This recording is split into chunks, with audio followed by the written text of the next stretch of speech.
une grande voix de notre musique, de la musique africaine. Eh bien, Élisée Boulugbe l'a dit, c'est Kojo Antwi. Bonsoir Élisée. Bonsoir Brice. Kojo Antwi qui est originaire du Ghana. Bah oui, parce qu'on va parler du Ghana au cours de cette émission. D'ailleurs, c'est pour ça. Vous connaissez Kojo Antwi, Kevin? Oui, je connais. En tout cas, je ne connais pas l'artiste, mais je connais la chanson. La chanson mignonne. Contrairement à une certaine Rihanna sur ce plateau. Bonsoir Rihanna. Bonsoir. Vous connaissiez Kojo Antwi? Je ne connaissais pas Kojo Antwi. Voilà. Vous connaissiez la chanson? Contrairement, mettez ça sur quelqu'un aussi. J'ai aimé la chanson. J'ai aimé la chanson. Contrairement à Daouda. Daouda, vous connaissiez Kojo Antwi? Je connaissais Kojo Antwi, je Mais connaissais pas la Mignon chanson. Tabac. Très bien. Et je savais que c'était Mignon Tabac. Oh, bravo, bravo, Daouda. Bravo, bravo. Daouda, depuis un moment, j'apprends de belles choses sur vous, hein, notamment votre... vous êtes autodidacte dans certains domaines. Que je vais garder pour moi. Je te vois venir. Secrètement. Bonjour Madame Bleu. Il se maquille lui-même. Bonsoir, Brice. Je l'ai appris ce soir. Il sait tout faire, hein, il sait tout faire. Oui, il sait tout faire. Bonsoir Madame Bleu, vous allez bien? Oui, très bien. Bon, très c'est bien. jour férié, journée de la paix. Je vous souhaite la paix chez vous. La paix chez vous à la maison, mesdames et messieurs, très chers téléspectateurs. La paix. La journée de la paix, je me fais agresser par Kevin dès le début de l'émission. C'est bon, on est en fin de journée. Hein. C'est bon, c'est passé. La paix, c'est tous les jours. Oui, mais surtout, je vais prendre deux avis, hein, pas tous, je vais prendre deux avis concernant cette journée, concernant des souhaits de paix. Daouda, vous en l'occurrence? Non, personnellement, moi je souhaite que la paix puisse revenir définitivement en Côte d'Ivoire et que les fils du nord, du sud, de l'ouest et de l'est et du centre puissent se réunir. Parce que franchement, 20 ans de sacrifices, 20 ans de générations sacrifiées, trop c'est trop en fait. Il faut que ça puisse prendre fin et qu'on puisse aller de l'avant en fait. Très, très Vraiment bien. que chacun puisse se pardonner mutuellement. Madame Bleu, la paix? La paix, je vais reprendre les mots de notre illustre et regretté Félix Houphouët-Boigny. La paix, ce n'est pas un vain mot, c'est un comportement. Et je souhaite en tout cas qu'il n'y ait plus de sujet de tension, que les fils et les filles de notre pays puissent se retrouver et communier tous les jours dans la paix. Voilà. À qui vous souhaitez la paix, Kevin? À qui je souhaite la paix? À Daouda. Vous avez l'impression que beaucoup de choses Oui, se passent il est pour lui. vraiment étrié sur les réseaux sociaux. Voilà, vous souhaitez Il est beaucoup épinglé, donc je lui souhaite la paix du la paix, cœur la paix surtout. du cœur. Oui. Non, mais justement, tu vois Quand que... Daouda il a souhaité la paix, c'est un bon sentiment. Vous ne pouvez pas rebondir là-dessus, Daouda. Je te souhaite la paix encore, tu veux me En frapper. fait, Kevin, il n'a jamais dit rien. Tout ce qu'il dit, il y a quelque chose derrière. Il Voilà. n'a jamais dit. Mais c'est toi qui rien. interprètes ce qu'il t'a dit. Je n'interprète rien, je connais Kevin. Élisée Boulugbe, à quelle région de Côte d'Ivoire, à quelle ville de Côte d'Ivoire vous souhaitez la paix ce soir? Ben, accepte que je souhaite la paix à toute la Pogouin. Côte d'Ivoire. Ah, ok. Toute la Côte d'Ivoire sans exception. Non, parce qu'en fait, on voulait demander à chacun une ville. Mais si vous souhaitez à toute la Côte d'Ivoire, les autres, Non, je souhaite à toute la Côte d'Ivoire. Accepte que je souhaite à toute la Côte particulièrement. d'Ivoire. À quelle ville? Particulièrement, Pogouin. non à la région de l'Ouest. Pas à la ville, mais à la région, toute la région de l'Ouest qui est l'une des régions quand même qui a payé le loup tribut des nombreuses crises qu'on a connues en Côte d'Ivoire. Voilà, choisissez une ville de Côte d'Ivoire qui vous souhaitez la paix.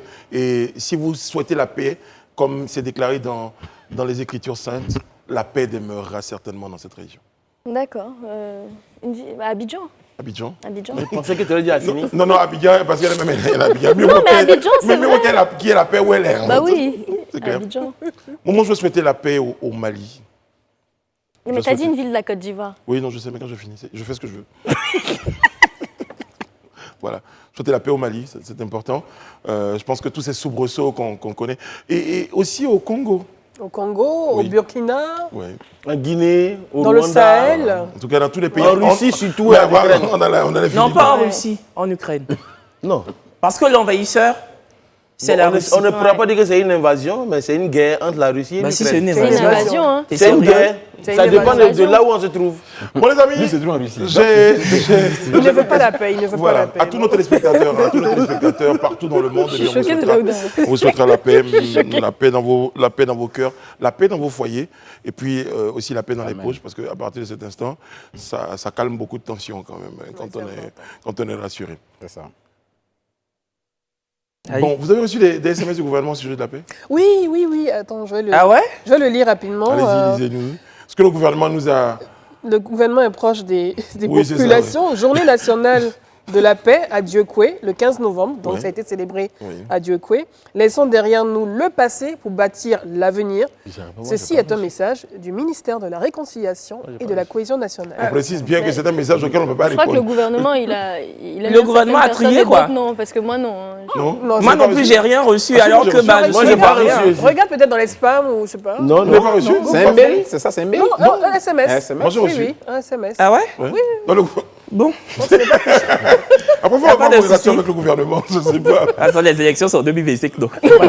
Après, on précise bien que c'est des messages auxquels on ne peut pas répondre. Parce que j'ai un ami qui... Tiens, à un moment, on envoyait des messages, le gouvernement envoyait des messages. Il y a des gars qui répondent au gouvernement. Oui, tout ça, c'est bien, mais c'est comment? Envoyez-le un peu de jet. Bon, les amis, tout de suite, ma révision, la grande révision. Eh bien, s'intéresse à un sport, à une discipline que j'adore, c'est du judo. Et bonne nouvelle, on en parle avec Kevin, qui de plus en plus est fan de sport dit mineurs, des sports auxquels on ne fait pas toujours référence. Mais c'est le judo, hein, justement. Vous disiez, pour une fois, je vais me faire la balance. Oui. Vous disiez lorsqu'on préparait cette émission, oui, en général, quand on parle de football, tout de suite, on déploie le tapis rouge. Oui. Mais bon, il y a des athlètes, de bons athlètes en Côte d'Ivoire, des disciplines dont on ne parle pas tous les jours. Et nous avons décidé, justement, eh bien, de célébrer ces disciplines-là. Et bonne nouvelle, c'était le dimanche dernier, 13 novembre, eh bien, où se déroulait donc la deuxième journée de l'Open de Dakar. Bonne nouvelle, 4 athlètes présentés, 3 médailles obtenues pour la Côte d'Ivoire en or. Pour Kofi Crémé, en argent Paul-No Baudouy et en bronze Paul-No Marie-Claude. Au total, la Côte d'Ivoire, donc, cet Open de Dakar, donc 6 médailles. Et bonne nouvelle pour nos judokas. Très bien. Oui, c'est ça, enfin, bonne nouvelle. Et moi, en fait, j'ai envie de dire qu'au-delà des félicitations d'usage, comme tu viens de le faire, je pense qu'à l'instar des vedettes du foot, ces sportifs-là doivent être franchement relégués à une notoriété et une popularité considérable parce qu'ils sont toujours embourbés dans un anonymat criard et moi, ça me dérange. Et même financièrement, c'est pas la folie, voilà. Et je comprends pas qu'on puisse toujours dérouler le tapis rouge aux footballeurs. Je suis pas en train de dire que le football, c'est de la merde. Évidemment que c'est un sport unificateur, passionnant. Et les sports n'ont pas le même retentissement chez le public. Ça, c'est un fait. Mais franchement, il y a aussi des sportifs qui méritent d'être connus et de sortir de l'anonymat, quoi. Voilà. Tout ça. Après, ça a évolué. Hein. Il y avait les footballeurs, après ça a évolué. Il y a les basketteurs taekwondoïnes, il y a les également, basketteurs, exactement. voilà, des rugbyman. Bon, à ce propos, nos rugbywomen ont été éliminés.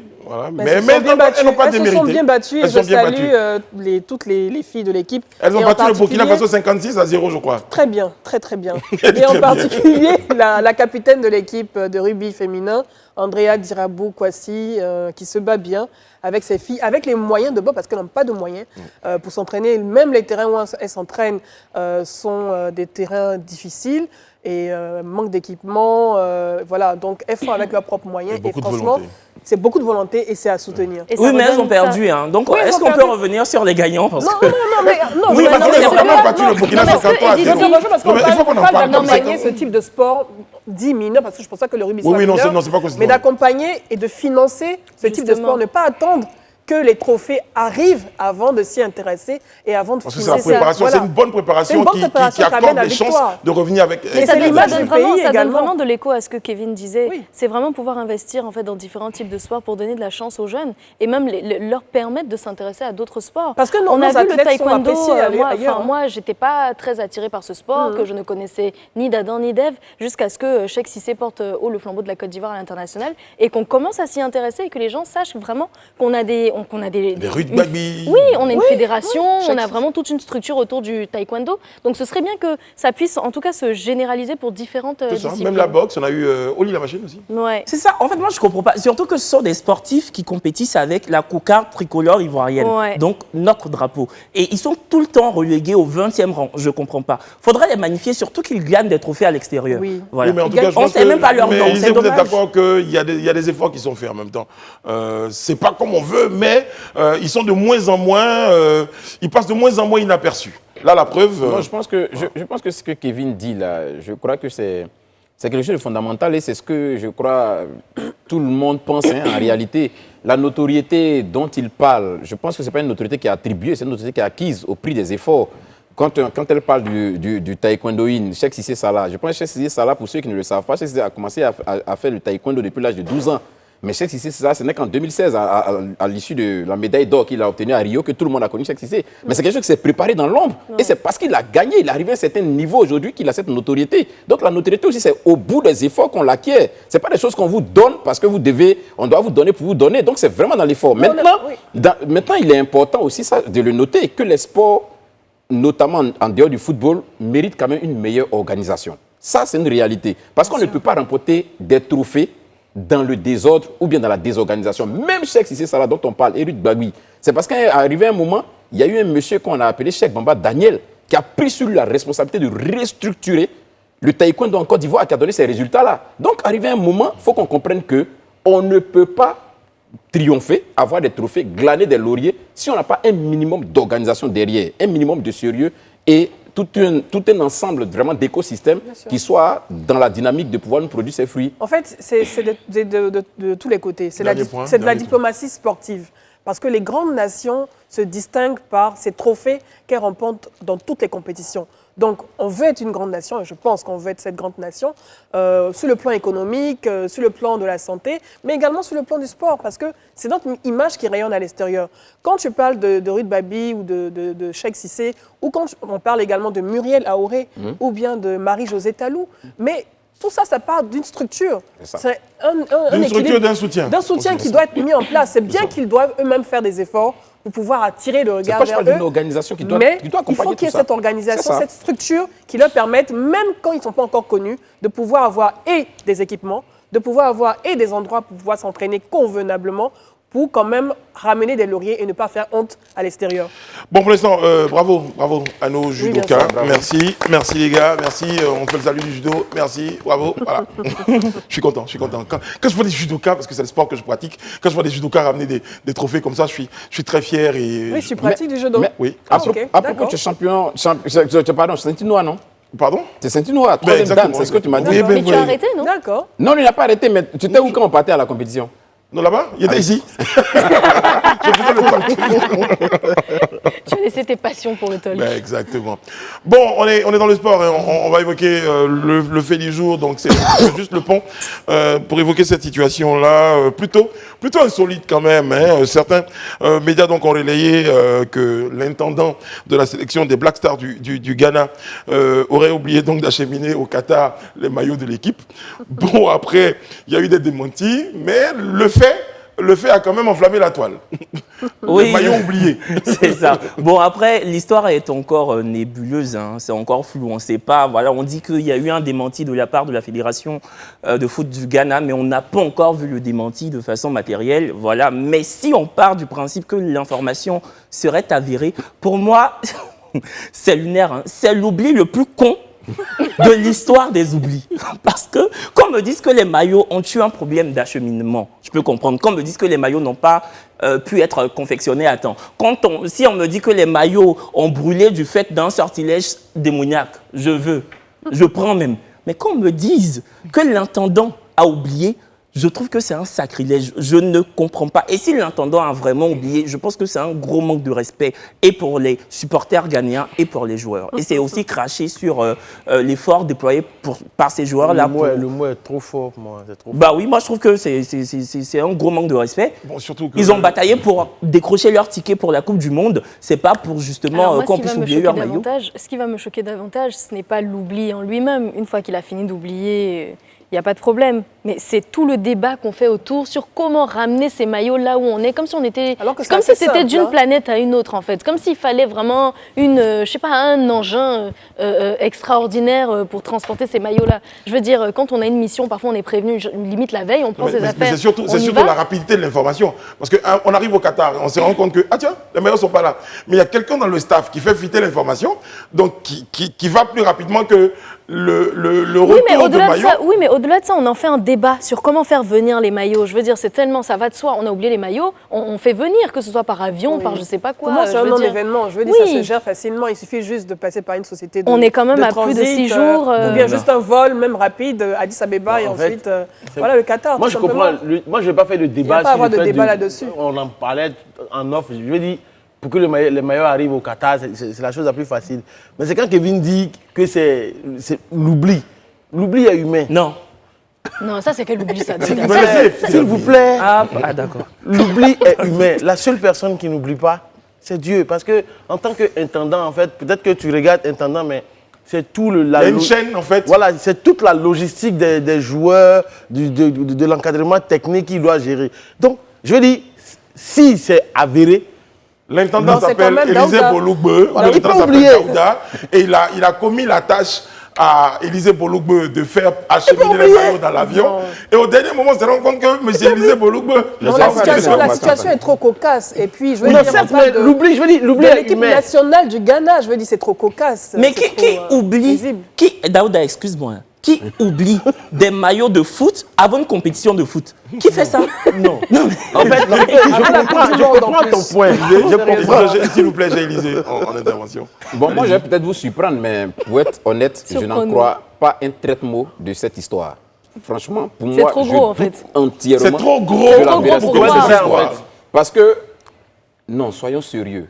Une équipe qui se déplace pour aller à un mondial, bon, la première chose dont on doit se rassurer déjà même qu'être dans l'avion, c'est ce qui doit faire la compétition. Et ce qui doit faire la compétition, c'est les joueurs et leur tenue. Donc Non, les c'est les joueurs, joueurs là, d'abord. les bagages qu'on accompagne les joueurs, là, c'était quoi? C'était leur vêtement de promenade ou c'était quoi? Je me pose la question. Non, mais Élisée, après c'est facile de dire ça. Oui. C'est vrai, on est tous un peu dubitatifs sur la véracité de l'information. Mais après, si on devait aller dans de la science-fiction, Dans l'absurde même. dans l'absurde, si vous voulez, bon, les joueurs sont dans l'avion. Oui. Ils ont leurs propres affaires. Chacun se balade avec son maillot. Donc il y a un équipementier qui est chargé d'entasser les maillots, Non, d'organiser, de tout ça. et de- mais Brice, vous voyez, en fait, je dis que je n'en crois pas un traitement parce que pour quelqu'un qui a une fois pris la peine de regarder un peu comment l'organisation se fait autour d'une équipe nationale et comment les tâches sont attribuées, ne peut pas croire à ça, en fait. Ne peut pas croire à ça parce que l'organisation autour d'une équipe nationale, surtout pour une compétition internationale, la chose est tellement minutieuse que c'est difficile même qu'on dise qu'on est oublié de, comment on appelle ça, les maillots. Il peut advenir, là où il peut advenir souvent des situations, c'est qu'on arrive sur les lieux et qu'on n'ait pas les moyens financiers parce qu'entre-temps, la correspondance financière qui doit être faite n'a pas été faite. Ou bien que l'intendant, celui-même qui doit venir payer, parce que l'intendant, c'est lui qui s'occupe en fait de tout ce qui est finance du club, soit resté en arrière. Souvent, ça pose des problèmes. Mais les maillots, ça c'est vraiment, comme je le dis, c'est pour quelqu'un La qui suit base, un peu en comment fait. Je crois s'organise qu'on une équipe nationale. on est tous en train de... Je n'en crois vraiment pas un traitement. Ben oui, je crois que sur le honnêtement. plateau, d'ailleurs, on est tous en train de... Personne ne croit à ça, mais Voilà, en fait, c'est on tout. spécule sur l'oubli. C'est tout, voilà, La c'est situation tout. cocasse, Faut vraiment qu'on comprenne notre point sur cette question. Bon, les amis, il y a c'est notre image du jour. Et elle émane des services de la police nationale de Côte d'Ivoire, la direction générale de la police. Eh bien, il y a un autre, pour ceux qui se posaient des questions sur l'opération Élisée, faut le voir, Élisée, comment il jubile. Mais je suis enthousiaste, je suis joyeux. Parce que sur ce plateau hier... C'est ça. Allez-y. Oui, allez-y. non, je Vous avez votre moment. Je jubile, je suis joyeux parce que... Venez là au milieu pour Voilà. affirmer. Allez, venez au milieu. Voilà, Regarde comment il je sourit. jubile, je suis joyeux parce que, non, parce qu'au-delà de tout, je suis content de ce que, quand même, ce qu'on dit est entendu par nos autorités. Et de ce que nos autorités aussi nous montrent par A plus B à travers ces genres de décisions-là qu'ils sont À l'écoute. intéressés par la situation de leur population. Et ça, c'est quelque chose vraiment qui nous marque. C'est vrai qu'hier ici, on a tous salué la décision qui a été prise par la police de pouvoir lancer cette opération de contrôle et on avait ici souhaité que cette opération ne soit pas ponctuelle et qu'elle ne soit pas une opération Ça, c'est la inopinée. durée. Et voilà que juste après, on voit une annonce de la police qui dit qu'on est ensemble jusqu'en décembre. Donc vraiment, on voudrait saluer ici vraiment le directeur général de la police et toute la police de ce que nous sommes écoutés et de ce qu'on dit est entendu. Merci. Bravo, Élisée, bravo. Allez, Élisée. Voilà, merci. Quel speech! Oui, donc je pense qu'après ça, on n'a pas grand-chose à dire. Ben, c'est juste une information en contrevenant. Bon, ben les gars, vous avez mal fait de garer parce que là, l'opération, dit-on, se poursuit. Après, c'est un petit jeu de communication qu'on aime bien aussi, hein, de dire on est ensemble jusqu'en décembre. Ça, c'est pour tous ceux qui imaginaient que... Ça m'a tiré Voilà. un sourire. Voilà, mais oui, bien éclaté. sûr. Franchement, quand j'ai vu ça Bien hier, sûr. je me suis dit, ah ben dis donc, c'est qu'ils suivent l'actualité et ils savent ce que les gens pensent. Parce qu'il y avait beaucoup de remarques, beaucoup de questionnements. Ça ça sert à quoi de faire une opération ponctuelle de ce type alors que toute l'année, il y a des contrevenants qui roulent avec leur véhicule, donc autant continuer. Et finalement, on voit ce message, on est ensemble jusqu'à décembre. J'espère qu'on ne sera pas seulement ensemble jusqu'en décembre. Moi, je souhaite qu'au-delà de décembre, il faut que ça soit comme ça tout le long de l'année et chaque fois. Bon, salut déjà qu'on soit ensemble qu'en décembre. Salut ça déjà. Mais par contre, ce qui est super, c'est qu'ils ont compris quand même le jeu des réseaux sociaux. Ils ont su jouer sur la proximité, sur les mots, parce que du coup, ça a fait un buzz et donc leur message est réellement entendu. Ils ne se sont pas contentés d'un seul visuel pour dire opération ou bien d'un communiqué. Tout le monde se sent concerné. La police nationale tient à signaler à tout le monde que l'opération se poursuit. Mais bon, ils doivent changer quand même un peu de graphisme. Non, comme quoi, il y a des policiers qui sont de très bons community managers. La phrase d'accroche est très drôle. Très bien. Voilà, donc. Est-ce que vous êtes tenté de chercher du boulot? Non, mais ils doivent prendre un bon graphiste quand même. C'est bon, c'est bien, ça me plaît. C'est autoritaire aussi.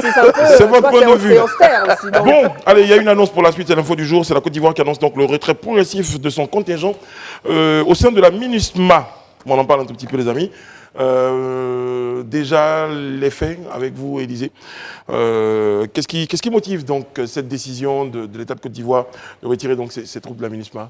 Progressivement, j'insiste. Oui, progressivement. Je pense que ça va durer probablement jusqu'en 2023, sur un an. Août 2023, c'est ça? Oui, parce que déjà, le contingent de la Côte d'Ivoire, qui est basé à Tombouctou, qui est constitué de 650 hommes, dont les 450 derniers les ont rejoints, je crois, le 18 août dernier.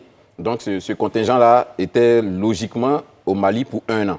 Voilà, la rotation durait un an, donc ils étaient là jusqu'en août 2023. La Côte d'Ivoire souhaite renouveler la rotation? Non, je crois que la Côte d'Ivoire a adressé un courrier aux Nations Unies pour dire qu'il souhaiterait, après vraiment ce contingent-là, arrêter avec la mission au niveau sa participation à la mission des Nations Unies au niveau du Mali. Mais déjà même aussi, je pense que ça rentre dans un vaste cadre, parce qu'au niveau de la mission des Nations Unies, même, ils sont en train d'entrevoir le retrait aussi éventuellement du Mali. Bon, je ne sais pas si c'est à la demande des autorités maliennes, parce que je n'ai pas vu d'annonce passer à ce sujet-là. Mais je sais déjà qu'il y a quelques semaines de cela en arrière, l'armée française qui y était, l'opération Barkhane a mis totalement fin à ses activités au niveau du Mali. Et je crois que c'est un peu dans cette mouvance-là. Mais ça fait sourire quand même que la MINUSMA n'ait pas en son sein des soldats maliens. Parce que la MINUSMA, c'est la mission des Nations Unies au Mali. Oui. Donc, du coup, ça ferait un peu bizarre quand même d'imaginer que le Mali lui-même n'a pas de... Non, mais la MINUSMA vient en soutien aux soldats maliens. Voilà, sur le terrain pour lutter contre les djihadistes. Et donc, donc c'est normal qu'elle ne se retrouve pas dans la MINUSMA forcément, en fait. La mission des Nations Unies, en fait, quand il y a une mission des Nations Unies dans un pays, généralement, elle est constituée de soldats d'autres pays, pas de ce pays en fait. Voilà, d'autres pays. Donc, il ne peut pas avoir des soldats maliens au sein de la MINUSMA. Pour l'instant, il n'y a pas de soldats maliens dans la MINUSMA. C'est un peu comme en Côte d'Ivoire, ici, quand on avait l'ONU ici, il n'y avait pas d'Ivoiriens dedans. Comme toutes les autres forces onusiennes, servent de force tampon en général dans ce genre de zone ou d'interposition. Pas forcément. En termes d'accompagnement. Non, c'est pas forcément. Non, pas forcément. Non, je pense que c'est juste pour faire la MINUSMA. Je pense que son rôle premier, c'est de porter appui au pays. C'est pour appuyer le pays. Pour appuyer les soldats. La Côte d'Ivoire, de la sécurisation du pays, en fait. Ils étaient là dans pour la Côte d'Ivoire, en fait, quand on parlait des zones tampons, parce que c'était une crise ivoirienne. C'était entre nous. Or, cette fois-ci, c'est entre les djihadistes et le Mali, en fait. Très bien. Or, le terrorisme est en train de prendre de l'ampleur. Je vous ramène à vos fiches, donc, concernant l'émission de la MINUSMA, pour gagner du temps, pour ne pas refaire le débat sur le plateau. Mais une chose est sûre, la Côte d'Ivoire donc, entend retirer donc, ses troupes. Oui, si tu permets. Oui. Voilà, si tu permets. C'est vrai que la Côte d'Ivoire décide de retirer ses troupes et ça va se faire probablement jusqu'au, comme on l'a dit, en août 2023. Mais je tiens déjà à dire qu'il est important de noter aussi que dans le cas de la participation de la Côte d'Ivoire à la MINUSMA, les Ivoiriens ont perdu des soldats. La Côte d'Ivoire a perdu des soldats au Mali dans cette mission-là. Et il est bon aujourd'hui quand même, pendant que la Côte d'Ivoire demande à se retirer, qu'on ne retienne pas juste le fait que la Côte d'Ivoire se retire, mais qu'on retienne aussi que la Côte d'Ivoire allait jusqu'au sacrifice suprême en perdant la vie de certains soldats au Mali. Ça aussi, c'est important de le signifier. Ouais, alors, c'est un double choc pour le Mali qui est en train de se fragiliser parce qu'on parle de la Côte d'Ivoire parce qu'on est les premiers concernés, mais en même temps, les Royaumes-Unis aussi ont annoncé leur retrait. Donc, ils sont vraiment en train de se fragiliser et je ne sais pas comment est-ce que le Mali va pouvoir tenir sur le long terme la sécurisation, en tout cas, de ses frontières. Et c'est aussi un risque pour nous aussi. Ils ont peut-être une solution. Pas forcément un risque pour nous parce que je pense qu'on est suffisamment de plus en plus outillés dans la lutte contre le terrorisme. On a également une école, une académie de lutte contre le terrorisme qui est accompagnée par les États-Unis et même par la France. Donc je pense qu'on n'est pas vraiment isolé, mais on va dire, ce retrait pose des questions. Qu'en est-il de nos 46 soldats qui sont encore retenus au Mali? Qu'est-ce qui va se passer dans les prochaines semaines, dans les prochains mois? La négociation, pour l'instant, on sait que pour l'instant, elle n'avance pas, qu'elle est peut-être rompue. Donc, qu'est-ce qui va se passer pour ces 46 soldats et leurs familles? Est-ce que, pour des personnes qui poussent la réflexion, est-ce qu'il y a un lien, selon vous, entre cette décision-là et la situation des 46 en ce moment? C'est naturel, c'est évident, en fait.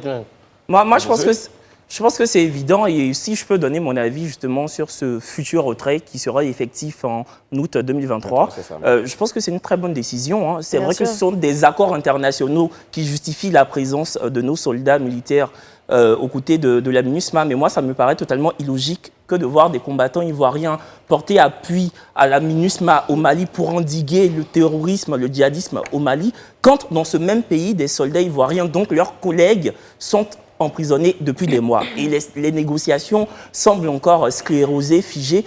Donc moi, je comprends, des fils de la Côte d'Ivoire accusés de mercenariat sont écroués au Mali. Donc oui, août 2023, nos soldats reviendront. Il n'y aura pas de renouvellement pour porter appui à la MINUSMA, et c'est très bien. Et si le Mali a vraiment besoin de troupes ivoiriennes, ils en possèdent 46. Voilà. Bon, en fait, moi, au-delà de tout ce qui est en train de se passer, même sincèrement, je veux dire, c'est trop tard même. Ça, pour moi, sincèrement, je pense que depuis les vacances, on avait dit ici, ça, on devait retirer nos soldats. On ne devait même pas remplacer les 450 qu'on a remplacés, on ne devait même pas les remplacer. Ça devait commencer par ça d'abord, parce qu'on ne peut pas emprisonner nos soldats. Et puis après, on va les relayer des troupes. Peut-être qu'il fallait aussi donner de la chance à la diplomatie, aux négociations. Ouais, peut-être. Il ne fallait pas tout de suite partir sur la rupture. Mais c'est peut-être parce que la situation disait tout à l'heure, les Ivoiriens sont allés jusqu'au sacrifice suprême. On a perdu des soldats et on arrête des gens. L'État ivoirien vous dit, ce sont des soldats ivoiriens. L'ONU appuie les propos de l'État ivoirien pour dire, oui, ils sont dans le contingent. Donc, du coup, aujourd'hui, venez nous dire après, non. Bon, ça a été un peu trop tard pour moi. On devait le faire un peu trop tôt, mais comme il n'est jamais trop tard pour bien faire, merci, ils ont bien fait. Bon, espérons surtout que la situation de nos soldats au Mali puisse trouver une solution, parce qu'ils n'ont passé que trop de temps là-bas. C'est une prise depuis juillet. Oui. Et on a vraiment envie que nos soldats reviennent à la maison, et bonne pensée pour eux et pour leur famille. Bon, l'image du jour, une autre, cette fois concerne le Ghana. Je vous ai promis d'en parler quand même. Cette fois, ce n'est pas pour les maillots, mais bon, pour des questions de corruption. Eh bien, le bien nommé Charles Adou Bohem, donc visé par des accusations de corruption dans un documentaire sur l'exploitation illégale d'or. C'est un documentaire donc du célèbre journaliste d'investigation ghanéen, donc Anas. Il faut prononcer comme ça. Anas. Je m'attendais à comment vous allez dire pour la suite. Qui était donc une première victime. Donc, les principaux mis en cause sont le ministre des Finances, qui a été donc limogé d'ailleurs lundi dernier par le président Nana. Le secrétaire d'État aux Finances, donc Nana Akufo-Addo, qui a également annoncé l'ouverture d'une enquête. Pour la petite histoire, Daouda, c'est un extrait d'une vidéo dans laquelle le secrétaire d'État souhaitait avoir une retrocommission. Des retrocommissions. En fait, en gros, Anas, c'est un journaliste d'investigation au niveau du Ghana, qui, si vous vous rappelez bien, c'est lui qui avait fait tomber justement les arbitres corrompus de la FIFA en son temps, pour truquer les matchs. Donc il a mené son enquête dans la filière de l'exploitation clandestine d'or. Donc du coup, quand il a fini son documentaire qui devait sortir, il y a des bouts qui ont fuité, des extraits. Et dans ces extraits, on a vu le secrétaire d'État aux Finances qui demandait une rétrocommission de $200 000 pour cette opération en fait. Et que ces $200 000, c'est pour les remettre au vice-président. Le vice-président du Ghana aussi dit voilà comment on doit les mains de Guy Robert. Les mains de Guy Robert. Donc finalement, le président de la République, Nana Addo, a automatiquement fait sortir un communiqué pour dire non, ok, si ton nom est cité dans ce genre de situation, on va te limoger et puis on va organiser, enquêter sur la situation jusqu'au bout. Donc, il a été démis. Et quand on regarde cette situation qui intervient, en fait, dans une situation où le Ghana même est en train de demander un crédit de 3 milliards de dollars au FMI. Au FMI, et où l'inflation a atteint son taux record, c'est-à-dire qu'au Ghana, 40%, où le CD est en train de chuter de jour en jour. Si vous vous rappelez très bien, dernièrement même, il y a eu une marche là-bas où les gens disaient Nana Addo doit il doit démissionner. Donc dans cette situation-là de corruption, franchement, personne n'a envie d'être au sein de cette situation-là. Je pense que c'est pour cette raison qu'il prend cette décision aussi radicale. En tout cas, le président Nana Akufo-Addo n'a pas eu le choix. Hein. Comme tu l'as cité, tu as expliqué le contexte socio-économique actuel au Ghana qui est délétère, qui est totalement délétère. On le voit même sur les réseaux sociaux ghanéens. Tous les jours, ils se plaignent, ils admonnaient un peu le président de la République sur sa gestion de la crise. Et même, on se rappelle à un moment donné, le président ghanéen avait souhaité se libérer de l'emprise du FMI en voulant uniquement compter sur son économie et en ne comptant pas sur le FMI. Bon, finalement, il n'a pas eu d'autre choix de se rendre compte que ce n'était pas possible et donc de demander un autre prêt de 3 milliards de dollars au FMI. Mais moi, je pense que j'ai des doutes sur le fait que le secrétaire d'État aux Finances soit seul dans cette histoire. C'est normal que la faute lui revienne, mais je ne pense pas qu'il soit seul dans cette histoire. Parce que c'est lui qui a été pris en l'extrait du documentaire qui a été vu. Non, on le voit seul, c'est clair, on est d'accord. Qui citait quelqu'un d'autre, le vice-président en l'occurrence. Oui, c'est une situation d'épreuve encore de plus, je dirais, pour Nana Akufo-Addo, dont le pays est dans une situation d'extrême gravité économique. Daouda l'a rappelé plus ou moins, on a eu un taux d'inflation de plus de 40%, c'est pratiquement un record. À titre de comparaison, quand en Côte d'Ivoire on est en train d'osciller autour de 6-7%, vous imaginez un peu l'écart, c'est vachement très dangereux. Et en plus, la monnaie ghanéenne, le cedi, est au plus bas niveau. Selon même les dernières informations, serait la monnaie la plus basse aujourd'hui en termes de valeur au niveau mondial. Donc, venir encore avec une telle situation, c'est une épreuve supplémentaire pour Nana Akufo-Addo. Oh, mais surtout pour le peuple ghanéen. Oui, pour le peuple ghanéen, d'accord, oui, pour le peuple ghanéen. Mais je vais dire que lui, en tant que dirigeant de ce pays, vraiment, c'est une épreuve supplémentaire encore pour lui. Et pour lui. Mais ça dénote en fait tu vois, de la nécessité, je le dis toujours, d'avoir des politiques économiques réelles en fait. Il ne faut pas juste être dans une dynamique, je ne l'accuse pas, je n'ai pas la prétention de dire que je sais tout de l'économie, mais je pense, quand je me réfère à ce discours il y a quelques années en arrière, il y a disons 3 ans, 4 ans en arrière, où il était en train de vanter le fait qu'il était impossible qu'il était possible pour des États d'aller de l'avant sans forcément recourir aux institutions de Bretton Woods, et qu'aujourd'hui on soit en train de demander 3 milliards de dollars à ces mêmes institutions, ça montre juste qu'on était dans une dynamique peut-être de populisme. Aujourd'hui, ça nous a rattrapés. Au-delà de ça aussi, celui qui vient d'être, comment on appelle ça, limogé, oui. Moi, je pense que la logique, à mon sens, voudrait qu'on ne se limite pas juste au limogeage, mais qu'il y ait une enquête qui soit menée. Et que cela puisse vraiment aboutir. Il y a une enquête qui va être diligentée. Moi, je voulais justement revenir au journaliste Anas, parce que pour moi, c'est ce qu'on appelle du vrai journalisme d'investigation. Pour ceux qui le connaissent, en fait, cet homme, ce journaliste, c'est un enquêteur hors pair, quoi, droit dans ses bottes. Et c'est rare en Afrique de voir une enquête journalistique aussi rudement et finement menée pour dévoiler justement des actes de corruption aussi ignobles.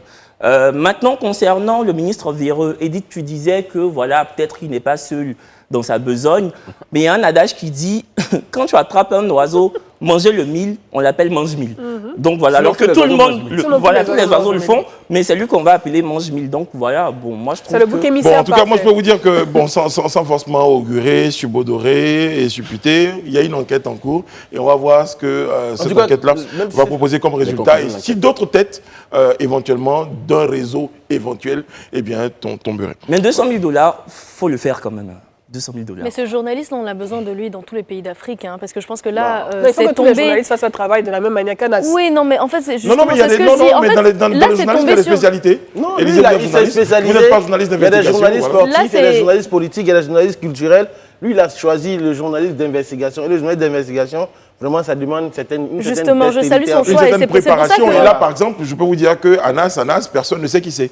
Voilà. Oui, il met une sorte de Donc pour finir, ce que je disais, en fait, c'est pour ça que je disais, on a besoin de ce journaliste ici, parce que là, en fait, c'est tombé sur cet homme politique, mais qui sait combien de politiciens africains sont dans ce type d'arnaque et de réseau de corruption. On en parle tous les jours sur ce plateau. On n'a jamais de visages qui sont mis finalement sur ces actions qui sont posées dans tous les bureaux en Afrique. Donc on a besoin de plus d'ANAS dans nos pays. Mais je peux vous dire qu'en Côte d'Ivoire, il y a des journalistes d'investigation. d'investigation. Et pour l'instant, peut-être que les dossiers, les résultats de leurs dossiers ne sont pas aussi retentissants. Il y en a qui n'ont pas fini leurs enquêtes parce qu'on ne sait pas cette enquête-là débute depuis combien de temps. Non, mais Brice, je tiens à vous rassurer, il y a des journalistes d'investigation en Côte d'Ivoire ici qui ont obtenu de très bons résultats. Et même qui ont sorti des dossiers. Le Panama Paper, là, il y a eu quand même beaucoup de... Alors, justement, dans ma tête, Maïmike, de l'éléphant déchaîné. Oui, à Saïd Moko. Voilà, ils ont également fait du travail d'investigation. Bien sûr. Il y en a beaucoup. L'éléphant déchaîné, ce jour-là. Même chez Anas, il est venu en Côte d'Ivoire ici. Moi, je me rappelle, il est venu lors d'une... Je sais pas si c'est une dernière édition de Ebony. Il est venu, il nous a demandé, de venir dans son... Ah, vous le connaissez? Oui, mais je ne sais pas à quoi il ressemble. Mais il a traversé la douane avec, sans le masque. Non, avec le masque. Mais pour certains journalistes, je sais qu'il y a pour vérifier le passeport, il faut qu'on voit le visage. Je sais qu'il y a de nombreux journalistes, par exemple, qui évoluent sous des pseudonymes. Alors que nous, là où on est ici, là... Tu ne peux pas porter de masque, Brice. C'est terminé. Tu vois, si même si je porte un masque, on reconnaîtra autre chose.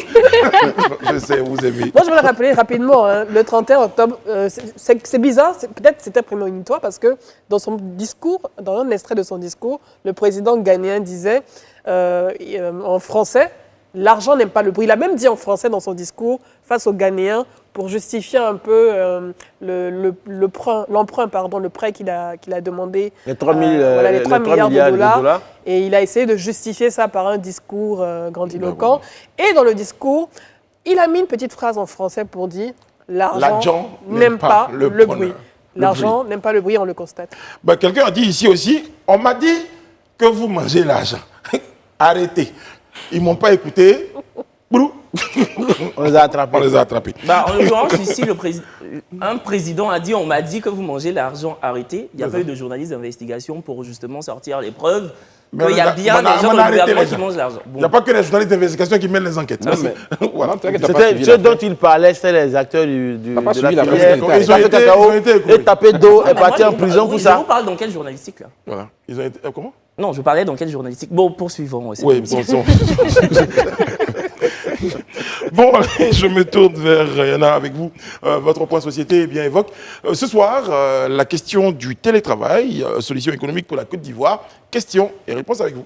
Ouais. Alors, donc, ce soir, j'ai décidé de parler du télétravail parce qu'on s'en souviendra dans un autre monde du talk. On avait parlé dans la petite info de l'entrée et de la mise, de l'intégration, en tout cas, de ce concept et de ce mode de travail dans le code du travail ivoirien. On va revenir dessus parce que j'ai constaté, sinon j'ai lu quelque part, que le ministre ivoirien de l'économie et des finances, notamment M. Adama Coulibaly, s'est basé sur des statistiques pour affirmer que 3 heures de temps, c'est le temps moyen que passe la population ivoirienne dans le transport au quotidien. 3 heures de temps. On note quand même que le grand talk dure 2 heures. Donc on voit un peu combien de temps est-ce qu'on passe dans nos voitures au quotidien. Et c'est parfois plus quand on sait les trajets que certains font.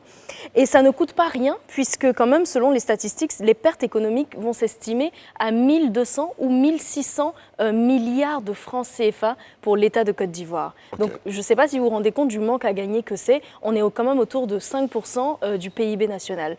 Donc moi je me suis dit mais quand même quand on regarde cette histoire de transport, on sait que le transport est majoritairement utilisé pour se rendre au travail, pour revenir du travail. Quand on voit les heures de pointe, c'est naturellement ça la principale cause. Et je me dis, mais au-delà de la construction des ponts et des routes, parce qu'on se dit finalement, on a constamment des routes qui sont en train d'être construites, mais on a l'impression qu'on a plus de personnes, on a plus de véhicules qui se rajoutent. Est-ce que c'est ça finalement la solution ultime? Et je reviens maintenant sur le télétravail qu'on avait évoqué.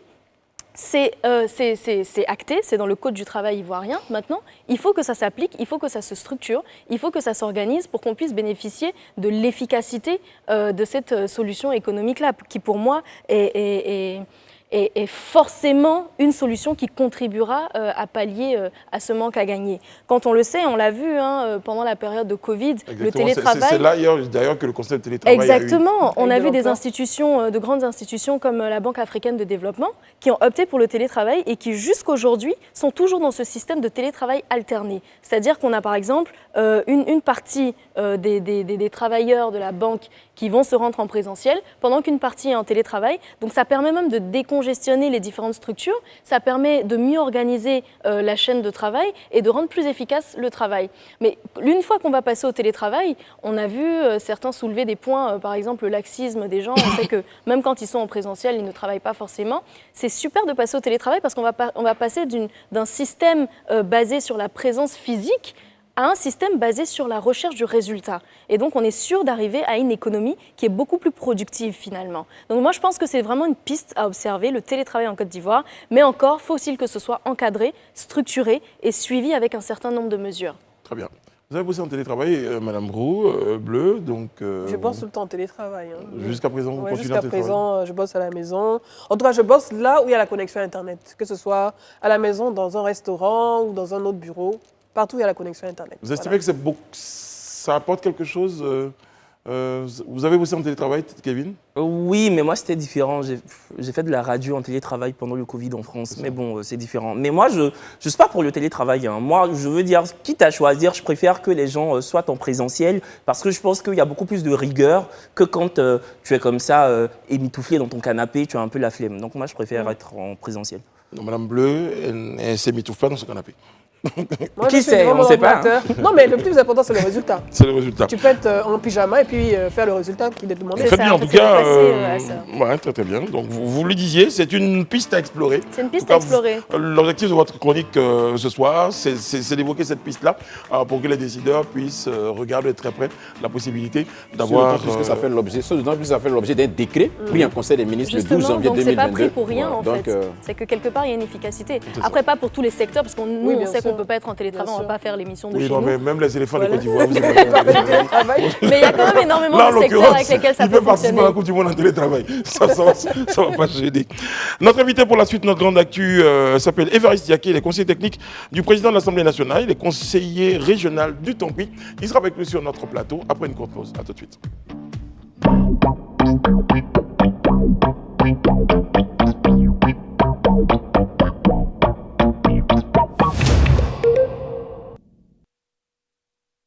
Nous sommes de retour sur le plateau du Grand Talk. Merci de nous regarder à la maison et merci d'être aussi actifs sur nos pages des réseaux sociaux où vos différentes réactions sont bien reçues. Et puis, à ce propos, on en parlait sur notre plateau.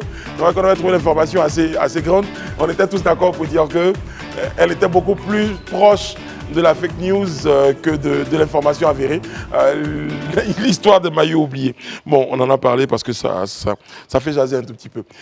Avec nous sur le plateau à présent, M. Évariste Yaké, je le disais, conseiller technique du président de l'Assemblée nationale, conseiller régional du Tompi. Alors attention, pour la suite, ça va être intéressant. Vous êtes président du mouvement Mobilisation et Cohésion RHDP du Tompi, ex-membre de la Galaxie Patriotique, ex-chargé d'études au cabinet du président Laurent Gbagbo, ex-président des réfugiés au Ghana. Daouda a une question justement relative à tous ces ex. Tout est ex. Qu'est-ce qui fait courir M. Évariste Yaké? Mais non, M. Évariste Yaké est serein, limpide, il ne court pas. C'est vous qui appréciez que je cours, mais je suis le temps du mouvement et la politique, c'est la saine appréciation des réalités du moment. Donc on est dans le follogoïsme? C'est vous qui jugez. Non, moi, je suis dans le yakéisme et je suis serein de ce que je fais. Je n'emprunte pas le nom d'une personnalité que je respecte, mais je pense qu'en tant qu'homme, en tant que leader, je sais apprécier le moment opportun pour pouvoir faire ce qui est bon. Donc en gros, vous séchez vos habits là où le soleil brille? Ma foi, si vous me donnez des habits, je les mettrai là où ils brillent. D'accord, monsieur Yaké, moi je peut-être formulerai la question d'une autre manière. C'est vrai qu'on vous a connu proche du président Laurent Gbagbo. D'accord. Très proche d'ailleurs, et au sein de la Galaxie Patriotique. D'accord. Aujourd'hui, vous êtes très proche aussi du RHDP, même dans le RHDP, parce que vous gérez même un mouvement de mobilisation.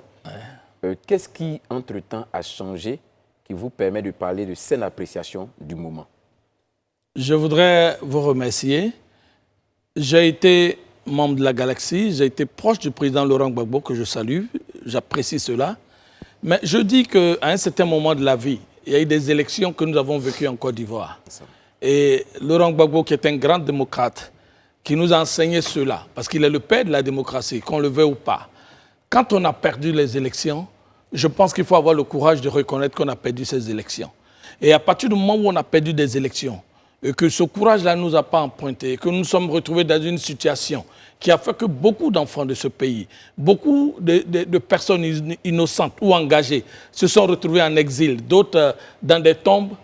À partir de cet instant, je me suis dit, ah non, je me suis engagé, parce que la démocratie, c'est de reconnaître que celui qui a gagné et que celui qui a perdu.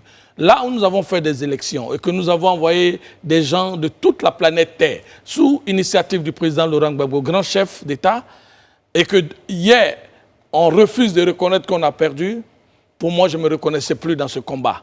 Je me suis retrouvé en exil dans des conditions que je sais, et fort de cela, j'ai pris ma décision de pouvoir avancer, parce que les hommes passent, la République demeure, et pour moi, ce qui était important, ce n'est pas un homme, c'est une vision, c'est la Côte d'Ivoire.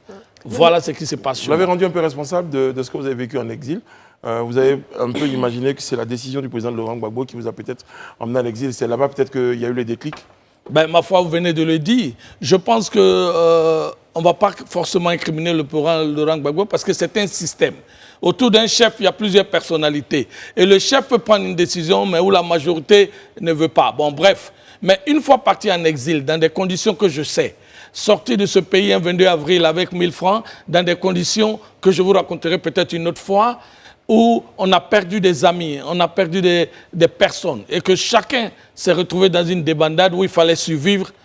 Il fallait à un certain moment, quand nous vivions au Ghana, en tant que leader du Tonkwi, du Grand Ouest, où des jeunes se reconnaissent en vous, vous voyez des filles qu'on appelle des Wansidi, nos sœurs, parce qu'aujourd'hui, n'ayant plus rien à faire, elles sont devenues des prostituées anti-griffes légalisées, qu'on appelle Wansidi, pourtant elles sont intellectuelles. Vous voyez des jeunes dans des camps de réfugiés, mourir, dormir sur des tentes, des personnalités, se faire piquer par un serpent, c'est dans des conditions misérables. À un certain moment, vous dites, ouf, il faut s'arrêter, puis il faut pouvoir réfléchir.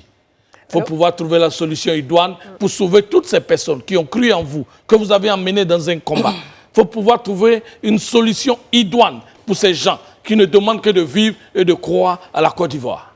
Madame Bleu. Alors, M. Yaké, vous avez été témoin à charge contre Laurent Gbagbo, le président Laurent Gbagbo et Charles Blé Goudé à La Haye. Oui. J'ai deux questions. Hein. Qu'est-ce que vous retenez de ce bref passage? Et finalement, ils ont été acquittés. Le président Laurent Gbagbo est de retour en Côte d'Ivoire. Charles Blé Goudé revient dans une dizaine de jours. Comment vous appréciez cette situation?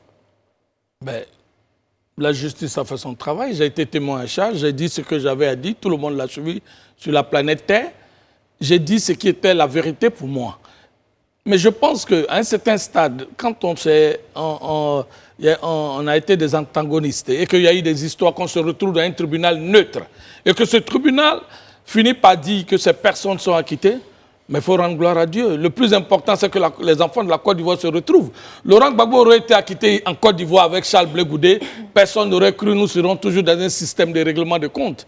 Mais ça s'est fait. Mais chacun a dit sa part de vérité, chacun ne s'est pas renié.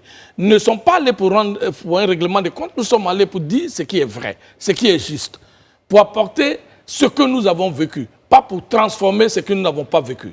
Parce que sachez que ce soit Laurent Gbagbo, que ce soit Évariste Yaké, que ce soit Alassane Ouattara, sont des pères de famille, sont des personnes en qui plusieurs personnes se reconnaissent. Il ne fallait pas aller faire le mariole, il fallait aller dire ce qu'on a vécu. Avant Kevin, justement, j'ai une question. Vous avez tout de suite expliqué ce qui a justifié votre départ du camp Gbagbo. Moi, ma question, c'est qu'est-ce qui explique votre arrivée au RHDP? Vous aurez pu sortir du camp Gbagbo, aller au PDCI, mais pourquoi choisir le RHDP, par exemple, en l'occurrence? Avant d'arriver au RHDP, faites la transition par le RDR. D'accord.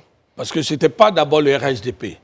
Moi, président des réfugiés, avec mon jeune frère Jimmy Willy, au Ghana, dans des conditions difficiles, où chaque jour que Dieu fait, il faut se battre, dans un pays anglophone où beaucoup de nos compatriotes ne parlent pas anglais. Tous les jours que Dieu faisait, je me retrouvais face à des situations. Et un matin, j'étais là lorsque mon téléphone crépite. Et ce téléphone, paix à son âme, vient de la part du grand patron d'un monsieur qui a un cœur exceptionnel, que Dieu a rappelé, le ministre d'État Ahmed Bakayoko, passant par l'ambassadeur Ewi Bena, que je salue au passage, et passant par le général Julien, qui est aujourd'hui chef d'état-major adjoint, qui m'appelle.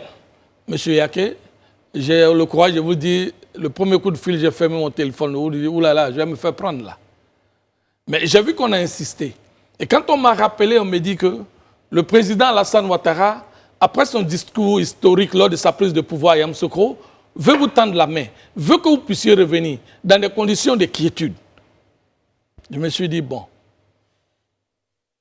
il fallait pouvoir réfléchir, il fallait pouvoir parler avec ses équipes, mais vous êtes dans un système où vous êtes en difficulté. Si celui qui a pris le pouvoir, qui a gagné les élections, qui est l'incarnation de Dieu, parce qu'après Dieu, c'est le président de la République, vous dit, venez, dans des conditions sécurisées, vous dites non. Qui va vous appeler et puis vous allez venir pour être en sécurité? Non, j'ai Kevin Aubin depuis en attente. Oui, monsieur Yaké, vous avez officié à l'UDPCI, ensuite au FPI et même au RDR. On vous a surtout vu, comme Edith l'a signifié tout à l'heure, témoigner à charge contre le président Gbagbo et son poulain Charles Biégoudé. Pour un ancien encarté du FPI que vous êtes, est-ce que vous puissiez comprendre que certaines personnes vous traitent de renégats, de traîtres? Écoutez, déjà, il y a un lapsus linguistique. Je n'ai jamais été FPI. J'étais de la majorité présidentielle. Bon, affilié, on va dire. Ben voilà, non, c'est clair. Donc, j'ai jamais... Quand en tout cas, vous aviez quand on a été affilié à un parti, c'est qu'on a adhéré à ce parti. Le seul parti où j'ai adhéré en Côte d'Ivoire s'appelle le Rassemblement des Républicains, le RDR.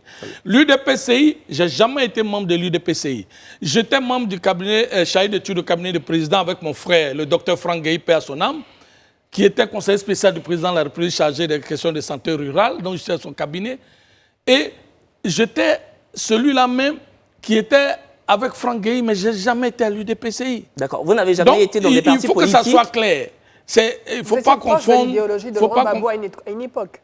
Comment? Proche de l'idéologie de Laurent Gbagbo à une époque. Je le reconnais, je ne l'ai jamais nié. Je dis, j'étais de la majorité présidentielle. Mais Charles Biégoudé n'est pas FPI. On le sait, oui. Vous le savez. C'est le cas d'Évariste Yaké. J'ai épousé l'idée de Laurent Gbagbo, qui, depuis que j'étais à l'Hexagone, qui dit il faut passer à la démocratie. Il faut passer au multipartisme. Pour moi, le multipartisme, quelqu'un qui a vécu en France tout son temps, c'était la meilleure chose. Que le meilleur gagne, que la majorité l'emporte, que le peuple souverain puisse choisir. Mais ça ne répond pas à ma question. Oui, mais votre question, je l'ai dit, je ne suis jamais ni du FPI ni de l'UDPCI. Et j'ai été témoin à charge. Je vais vous dire quelque chose pour votre gouvernement. On ne choisit pas d'être témoin. Ça, au moins, je l'ai vécu. J'étais à la CPI. On ne choisit pas d'être témoin. Mais on choisit d'être à charge ou à décharge? Non. Ben si, non, je suis désolé. On ne vous prête pas les mots quand vous partez dans un tribunal. Vous n'êtes pas allé à la CPI. Précisez votre pensée. Quand vous dites qu'on ne choisit pas, qu'est-ce que vous voulez dire? Voilà. Merci, je vous remercie. Je me baladais un matin dans le Grand Abidjan après mon retour d'exil et mon téléphone sonne. Monsieur Évariste Yaké, je vois un numéro, je dis oui, monsieur Évariste Yaké. Cour pénale internationale, bureau du procureur.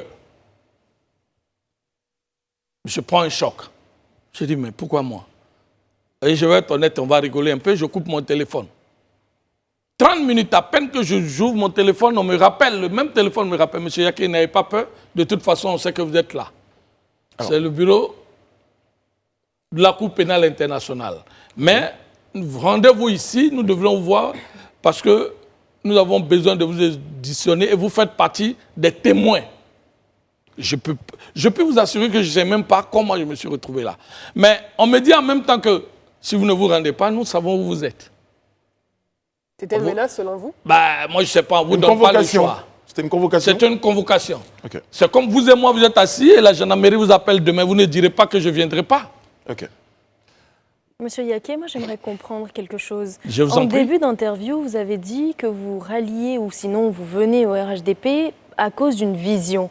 Quelle est votre vision? Parce que finalement, quand vous expliquez ce qui s'est passé, on vous a appelé, vous étiez en exil, vous n'avez eu d'autre choix que de redevenir parce que le gouvernement vous avait tendu la main. Donc finalement, c'est par vision ou c'est par dépit que vous êtes venu au RHDP? Je vous remercie. J'ai pas entendu. Il est où par intérêt? Intérêt, si c'était intérêt. Le confort digestif. Non, si c'était intérêt, le confort digestif, je vous en prie, à ce stade, je ne serais même pas à la télé pour parce revenir que à ma tout le question, confort est-ce que c'était par qui me vision? permet d'être tranquille. Est-ce que c'était par vision? Sinon, quelle est votre vision? Voilà, laissez-moi vous dire, en tant que chef permettez-moi d'employer ce mot de la Bible, en tant que berger, c'est-à-dire qui a conduit un troupeau. J'étais membre de la Galaxie, j'étais le patron de la région du Tonkwé, du Grand Ouest, président de la jeunesse du Grand Ouest, président de la COMA JMG, la coalition des mouvements et associations de jeunesse pour Laurent Gbagbo, dont faisait partie mon jeune frère, l'émérite journaliste Guillaume Bateau. Avec toutes ces personnalités, on a mené le combat pour Laurent Gbagbo. Ça veut dire qu'on a convaincu des jeunes, des personnes, à adhérer à la vision du président Laurent Gbagbo. Mais quand on atteint un certain stade, on se retrouve dans des conditions calamiteuses.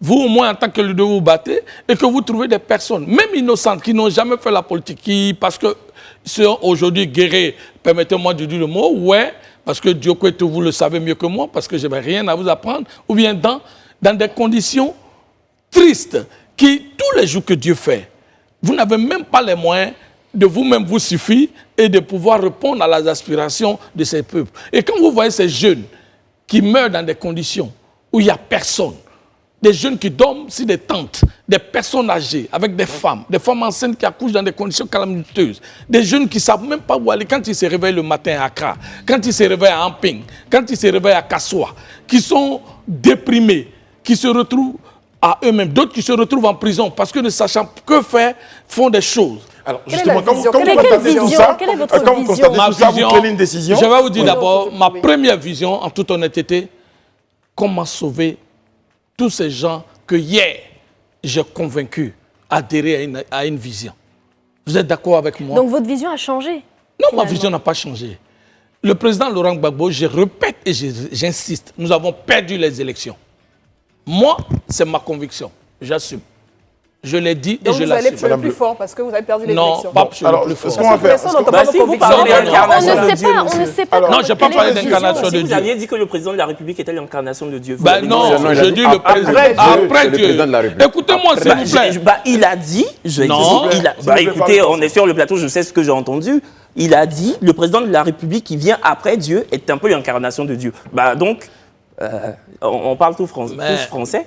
Vos collègues vous ont répondu, je n'ai pas voulu vous répondre. Mais ce que je veux vous dire, on va aller rapidement. Après, je répète mes mots, après Dieu, dans un pays, qui est l'homme fort? Un président qui a été élu majoritairement. Très bien. On marque une mais ce n'est pas pause. Dieu, ni son incarnation. Bon, après, vous allez péter le débat. On a la pub pour terminer le débat sur... Nous, on vous retrouve tout à l'heure pour la suite de notre interview. En compagnie de M. Évariste Yaké. À tout de suite.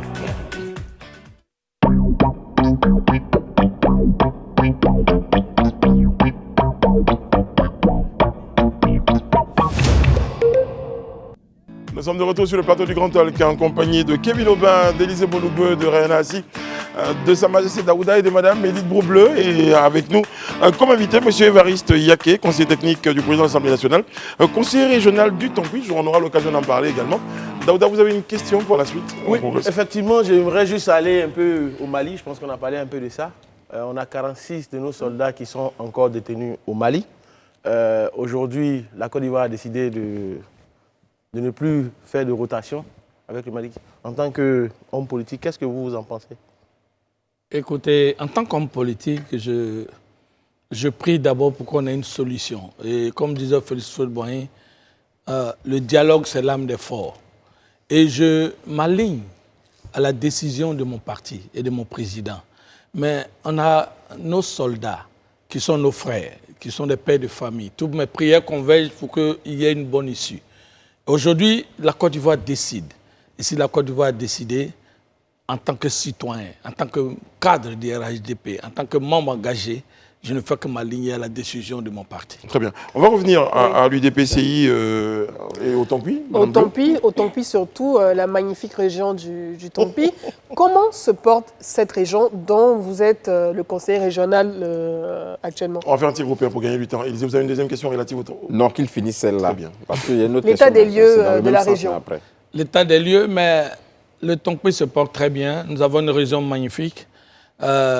Permettez-moi de dire, nous sommes la France de la Côte d'Ivoire parce que nos paysans, quand il fait froid, se mettent en manteau. Je le crois de vous le dire. Rien que ça. Voilà. Et ils grêlent à main. Nous sommes fiers de dire qu'ils grêlent dans le Tonkwé. Le Tonkwé se porte bien parce que... Comment vivent les populations et tout?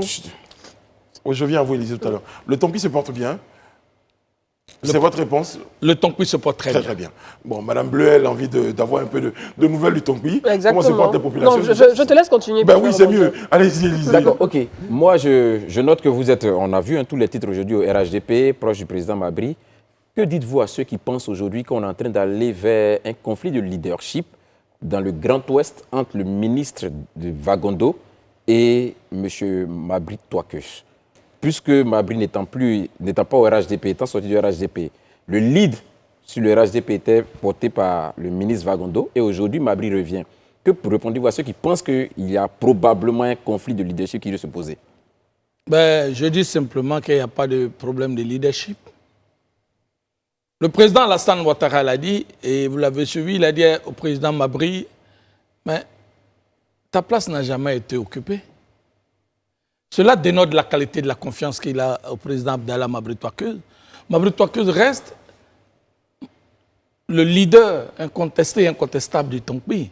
Il est le président de la région depuis 10 ans. Il apporte 9 députés au RHDP avec des preuves tangibles. Mabry Touakeus est l'homme de la situation. Revenons sur les 10 ans effectivement de Mabry Touakeus à la tête de la région du Tompi. Oui. Que répondez-vous à ceux qui estiment qu'il n'a pas vraiment travaillé parce que la région est restée beaucoup en retard? Quel est son bilan exactement dans cette région? Cela me fait plaisir. Nous sommes d'abord, parmi les conseils régionaux en Côte d'Ivoire, nous sommes parmi les premiers. On a fait le plus d'écoles. Vous pouvez vous renseigner de tous les conseils régionaux en Côte d'Ivoire. En matière d'hôpitaux, c'est-à-dire centre de santé.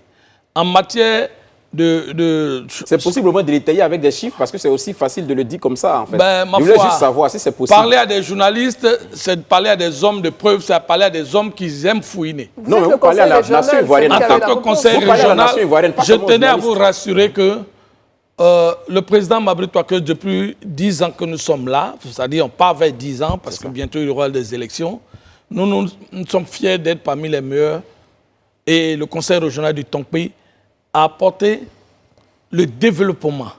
Mais la région du Tompi, si vaste qu'elle est, nous avons donné le meilleur de nous-mêmes parce que là où besoin était, le président Mabry et son conseil, dont nous-mêmes nous assumons la responsabilité, nous avons apporté le développement. Le développement par l'école et la santé.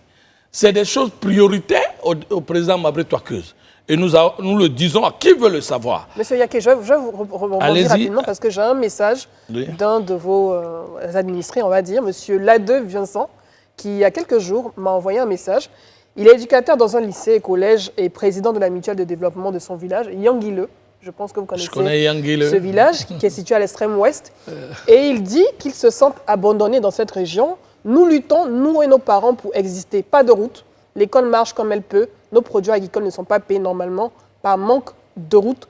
Aucun projet pour nos jeunes et nos femmes. Qu'est-ce que fait le conseil concernant donc l'axe routier? Qu'est-ce que fait le conseil régional pour le village de Yanguileu et d'autres villages également qui se sentent abandonnés? Tant qu'il est, selon vos propos, l'un des meilleurs... Je vais vous expliquer. Vous êtes le meilleur conseil régional. La plus belle femme du monde ne peut donner que ce qu'elle a. Quand nous avons un budget que l'État nous alloue, je vous donne un exemple très clair, et moi j'assume mes propos, qui font par exemple un budget de 4 milliards, et que pendant l'année en cours, la tutelle nous octroie, après avoir fait toutes nos sessions, 2 milliards, en attendant que les autres n'arrivent, vous ne pouvez que scinder ces 2 milliards dans les différentes régions. Nous avons 5 grands départements. Et j'ai dit qu'on ne peut pas satisfaire tout le monde en même temps, mais on ne peut que satisfaire la majorité. Je connais Yanguileu, je connais Daleu, je connais le Tompi dans ma main. C'est des endroits enclavés, mais aujourd'hui... Mais ça fait 10 ans, ça fait 10 ans. Vous ne pouvez pas dire ça fait 10 ans. Dernièrement même, j'ai oublié de venir à mon iPad, mais dernièrement on vient d'inaugurer l'école. Dernièrement on vient de donner un centre de santé. De Yanguileu? Non, mais à part Yanguileu, il y a Daleu. Yanguileu, vous parlez de Yanguileu. Yanguileu, Daleu. Yanguileu, il y a Daleu, il y a Balé. Mais Yanguileu même, c'est encore super, il y a Balé. Donc vous dites qu'il y a des efforts à Il y a faire. même, Ça veut dire qu'il y a des efforts à faire. Il y a même Pogo, il n'y a plus de pompe. Il n'y a aucune pompe villageoise. Mon école, dans le centre de santé, il y a des soucis. Ok, chef, ouais. Monsieur le Président, monsieur le... Non, Merci. non, il peut. Oui. C'est un lapsus. Merci. C'est un lapsus. Non, ce n'est pas un lapsus, c'est une bénédiction. Voilà. On m'appelle le président. Vous êtes conseiller technique du président de l'Assemblée nationale. Oui. Est-ce que lui, quand il se rase, il y pense? Quand il fait quoi? Est-ce qu'il pense à la présidence? Puisque vous êtes très proche de lui. Le président Bitoro? Oui, le président Mais il Bitoro. pense à satisfaire le peuple souverain de Côte d'Ivoire, à suivre la vision du président Alassane Ouattara. Il n'a pas d'ambition? Non. Kevin Aubin. Son ambition, c'est de réunifier et de suivre la vision du président Alassane Ouattara. Il a fait une politique, une campagne élégante où vous avez vu où il allait avec humilité voir même l'opposition. Il est le seul président de l'Assemblée nationale où tous les partis d'opposition, comme une seule personne, se sont... Avait-il le choix? Mais je pense que M. Bictogo pourra répondre Vraiment. un jour aussi. Parce que c'est pas son ventriloque.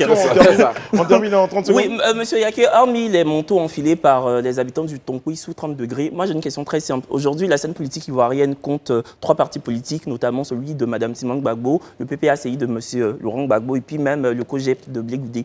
Pour vous, est-ce que, quand on regarde ces 3 formations politiques, laquelle aurait une idéologie proche de celle du RHDP que vous défendez tant? Vous avez parlé de Mme Simone Gbagbo, vous avez parlé du PPSCI, Ouais. et puis Du COGEP. Du COGEP de Blé Goudé. du COGEP.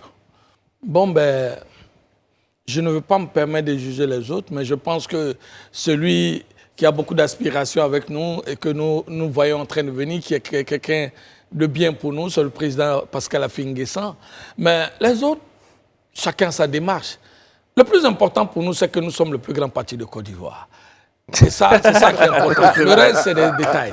Monsieur Waïssaké, merci beaucoup d'avoir été sur notre Merci plateau à ce vous. soir. Merci beaucoup. On aura certainement d'autres occasions de vous retrouver sur notre plateau. Je vous souhaite la paix. Pareillement à vous. Merci beaucoup. Et vive le Tonkoui avec le leadership avéré du président Mabry Touakeuse dans la vision d'Alassane Ouattara. Avec les manteaux des habitants. Exactement, Oui. avec le village. À la moto de l'Europe. Bah oui. Sharon Camara nous irons présente le JT et ça sera tout de suite.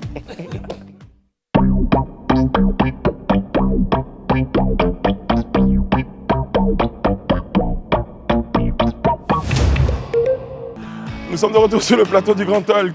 Merci de nous regarder. Merci d'être en notre compagnie. Merci à vous qui nous ramène chaque fois. Tiens, il faut revenir sur le plateau. Parce qu'on va tous regarder le JT, on va tous regarder Sharon Camara qui vous donne rendez-vous demain à partir de 19h45 pour un autre moment de JT. 12h45, un autre rendez-vous JT sur Live TV. Élisée Boulugbo est sur le plateau du Grand Talk. Il est aux côtés de Sa Majesté Daouda, lui-même aux côtés de Ryan Assi. Quant à Kevin Aubin, lui est à l'extrémité droite. Bonsoir Kevin, merci d'être là avec nous. Et puis Madame Bleu est juste à ma droite. Merci Madame Bleu. Et on l'a tous aperçu Madame Bleu à vos côtés. Il y a notre invité, Monsieur Lamine Ouattara. Vous êtes directeur exécutif de la commission en charge de la lutte contre la vie chère au sein de la Fédération nationale des acteurs du commerce de Côte d'Ivoire. Bonsoir Monsieur Ouattara. Bonsoir, monsieur. Merci d'être présent sur notre plateau. C'est moi qui vous remercie. Avec vous, nous allons évoquer donc l'engagement de votre de la FENACI, donc des acquis et des défis dans la lutte contre la cherté de la vie. Alors, déjà, est-ce qu'on peut présenter brièvement la FENACI à nos téléspectateurs? D'accord. Alors, avant de présenter la FENACI, vous me permettrez d'excuser l'absence du président de la FENACI. Vous êtes une chaîne sérieuse et en principe, il est le président de la FENACI, c'est vrai, mais il est également le président de cette commission.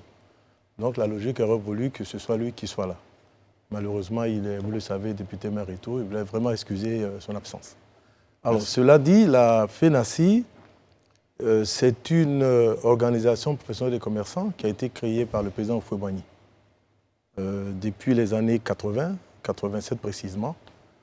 Et la FENACI a évolué de l'appellation Fédération nationale des commerçants de Côte d'Ivoire. Elle est passée à l'appellation les acteurs du commerce de Côte d'Ivoire depuis les élections de 2015 qui ont vu le président de notre fédération obtenir son deuxième mandat. La FENACI, c'est à peu près 135 sections sur l'ensemble du territoire. La FENACI, c'est également à peu près une soixantaine d'organisations professionnelles de commerçants affiliées, parce que nous sommes dans le pluralisme syndical. Beaucoup de syndicats, de coopératives, d'associations, depuis bientôt 4 ans, ont accepté, dans une sorte d'union sacrée, de rejoindre le COSE de la FENACI. Donc en résumé, quand on regarde tout ça, on a un maillage assez conséquent du territoire national. C'est à peu près 3 millions de commerçants que la FENACI revendique. Très bien. Alors, justement, au niveau de la FENACI, il y avait donc un mot d'ordre de grève qui avait été annoncé avec comme conséquence la fermeture donc, des espaces marchands. Et ensuite, il y a eu une suspension. Déjà, qu'est-ce qui avait motivé donc l'annonce de ce mot d'ordre de grève, M. Ouattara? D'accord. Alors, la première chose qu'il faut que je vous donne comme information, c'est que ce n'était pas un mot d'ordre de grève. Les commerçants sont des patrons. Vous savez, ils sont propriétaires de leurs magasins, de leurs boutiques et autres. C'était une sorte d'arrêt de travail, de fermeture de leur... Parce que la grève ramène étymologiquement aux employés en général, vous voyez. Et justement, c'est l'une des raisons pour lesquelles nous discutons avec l'État. Il faut que l'État regarde dans son dispositif institutionnel qu'il trouve le moyen de nous définir, vous voyez un peu. Donc ça, c'est important parce que quand il y a les après, je crois que de plus en plus, déjà, il y a des termes qu'on utilise pour se substituer au mot grève. J'ai entendu mouvement d'humeur à des moments. Non, nous, on ne parle pas de mouvement d'humeur. Nous, on dit fermeture de nos espaces marchands. Très bien. Voilà, vous voyez, bon fait. Alors, cela dit, les raisons qui ont milité vers cette fermeture sont des raisons assez profondes. Et nous avions entamé des discussions avec l'État depuis bientôt, disons, depuis 2011, pratiquement, quand le président actuel est arrivé. La FENACI avait organisé un forum du commerce, en 2013 déjà, et on est progressivement arrivé vers une sorte de blocage, mais blocage objectif. Vous savez, je donne 2 exemples, parce que quand je donne des exemples, vous comprendrez mieux. L'État décide, par exemple, de construire des marchés, d'accord, parce qu'on n'en a plus. Vous avez remarqué que le travail de restructuration des équipements, on va dire infrastructurels de l'État, donne lieu souvent à la démolition des équipements de commerce, d'accord, soit parce que nos équipements de commerce ne sont pas situés aux bons endroits, soit parce que nos commerçants s'installent un peu n'importe comment, soit parce que l'État a besoin de mettre à niveau les équipements. Aujourd'hui, vous faites un genre de diagnostic sur la ville d'Abidjan, il n'y a pas suffisamment de marchés de proximité. Les supermarchés poussent, c'est vrai, mais les marchés de proximité, il n'y en a pas beaucoup. Voyez. Alors, sur une question comme ça, nous, on aurait voulu qu'il y ait une sorte de planification urbaine au niveau de l'équipement de commerce. Il y aura des discussions, par exemple, d'ordre structurel. Et avec l'État, il y a du mal, parce que l'État va vite, les financements sont là, il faut rouvrir les routes, il faut faire les ponts et tout ça. Ensuite, il y a le fait que, si nous prenons par exemple 3 conteneurs de 40 pieds qui viennent le même jour au port d'Abidjan, mais qui vont dans 3 directions différentes, un seul conteneur va à l'intérieur du pays, mais les autres, il y en a un qui va à Treichville, un autre qui va seulement à Yopougon, ce n'est pas le même prix au niveau du transport. Vous voyez? On ne sait pas pourquoi, on ne se l'explique pas. Alors vous allez prendre toutes les mesures, qui sont des bonnes mesures, mais le commerçant, à la fin de la journée, il ne peut pas, du fait du transport seulement qui est différent. Du port à Treichville, c'est peut-être 100 000. De Treichville à Yopougon, c'est peut-être 400 000. Il ne peut pas vendre au même prix. Je ne parle même pas du commerçant qui part à l'intérieur du pays.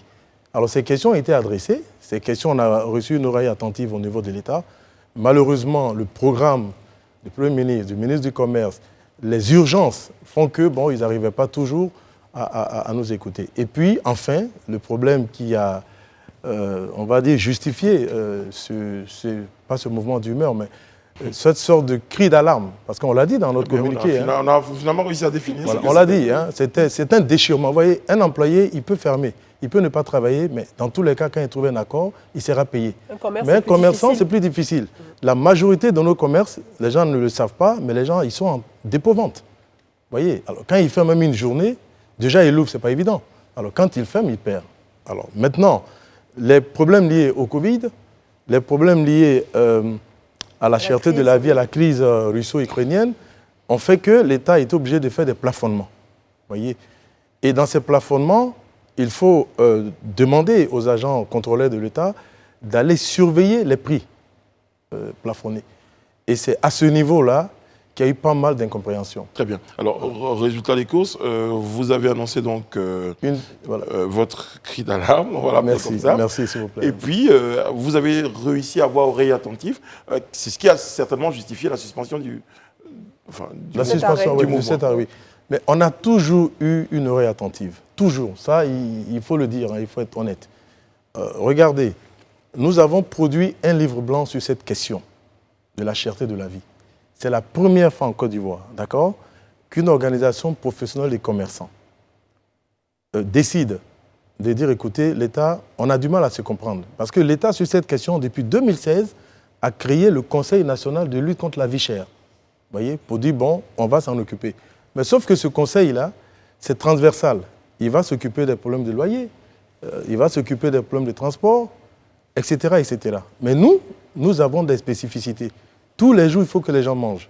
Tous les jours, il faut que les gens puissent aller au marché, qu'ils trouvent des produits de qualité à moins de coûts. Alors on a dit, si l'État ne prend pas le temps de dire, mais ce secteur, il est spécifique, d'accord, mais qu'on nous met dans le gros ensemble là-bas du Conseil national de lutte contre la vie chère, ça ne va pas marcher. Donc, parmi les solutions que vous proposez à l'État, ce serait de pouvoir créer un conseil qui vous est uniquement dédié. Nous l'avons fait. Oui. Et on l'appelait cela la Commission nationale des acteurs du commerce de lutte contre la vie chère. Le président de notre fédération, le député maire d'Adjamé, a créé cette commission l'année dernière, en juillet. Vous vous souvenez, la crise est venue avec beaucoup de virulence. Et il m'a fait l'honneur de m'en confier la direction exécutive.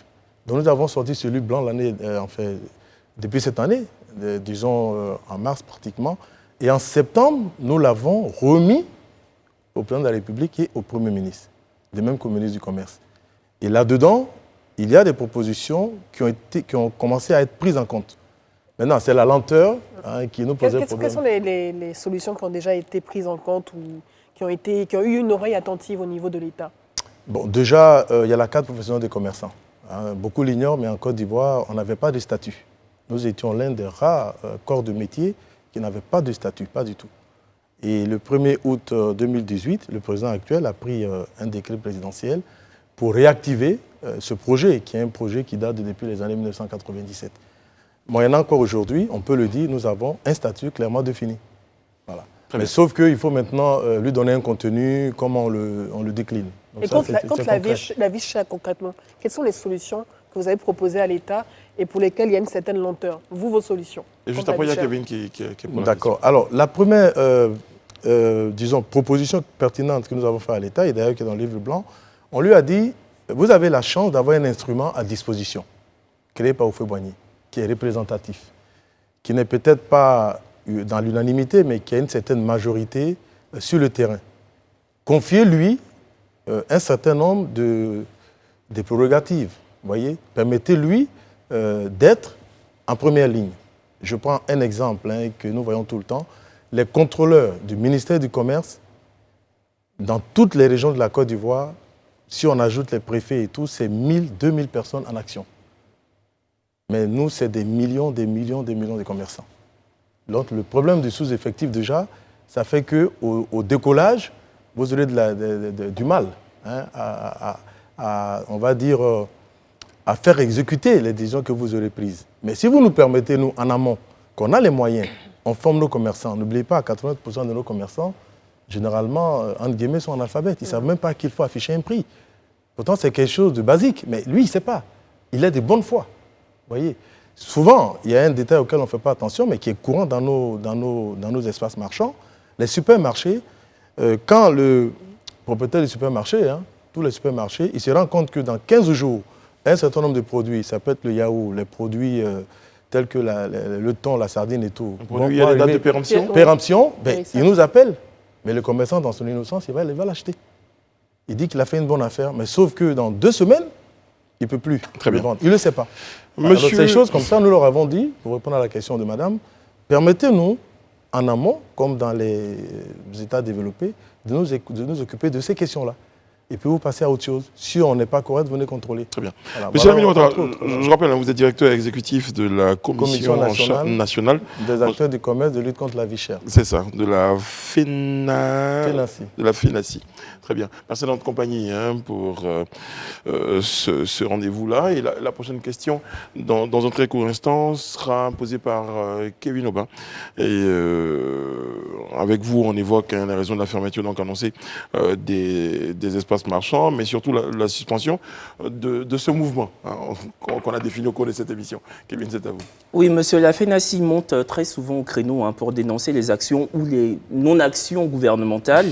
Mais en fait, certains commerçants prennent la parole pour désavouer votre lutte. Enfin, la FENACI souhaitait faire grève en fermant les marchés, en tout cas, faire part de son cri d'alarme, comme vous l'avez dit. Et certains commerçants souhaitaient conserver les marchés ouverts. Et mieux encore, certains d'entre eux encensent le gouvernement. On a vraiment l'impression qu'il y a des incompréhensions intestines entre vous et les commerçants. Finalement, on se demande, la FENACI défend qui ? Alors, je vais vous faire deux précisions. Comme je l'ai dit, la FENACI, c'est depuis 87, ensuite depuis 97. Et nous sommes, je le dis, ça ne nous ébranle pas parce que nous sommes dans un pluralisme syndical. Vous estimez qu'il y a quelque chose qui ne va pas, d'autres estiment que tout va bien, c'est leur droit. Les corporations les éléments dont vous parlez, il y a un groupe de femmes du vivrier, d'accord, qui ont estimé qu'elles ont obtenu un certain nombre de choses de la part de l'État. Mais sauf que nous, on ne ferme pas pour un problème lié au secteur du vivrier. Voilà. Donc déjà, il y a une incompréhension de façon stratégique entre leur vision et la nôtre. Le deuxième groupe également estimait que c'était à peu près, d'après ce qu'on a lu, 50 organisations professionnelles de commerçants. Bon. Estimait qu'il ne fallait pas faire grève. D'accord. Mais je vous signale que nous avons fait 3 assemblées générales extraordinaires en moins de 4 mois. La 4e, c'était le dimanche dernier. On a chaque fois été reçus par le Premier ministre, chaque fois été reçus par le ministre du Commerce. Et d'ailleurs, si nous avons suspendu le mot d'ordre de grève le dimanche, c'est parce que le samedi, en marge du séminaire gouvernemental, nous avons été reçus par le Premier ministre, le ministre du Commerce et d'autres personnes. Nous estimons que c'est normal. Nous ne sommes pas dans l'unanimisme.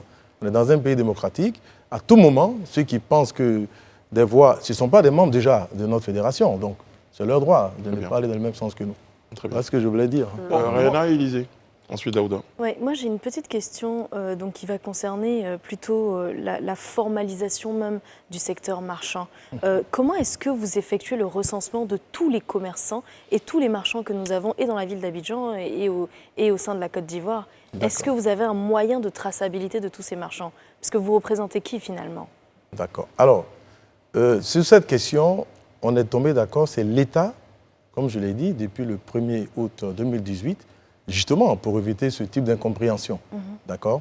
L'État a dit, à notre demande, d'ailleurs dans le livre blanc, en 2016, la FENACI avait organisé un séminaire sur la carte professionnelle des commerçants. Nous avons financé ce séminaire de notre poche, ça a duré 2 jours, et nous avons sorti des recommandations qu'on a versées à l'État.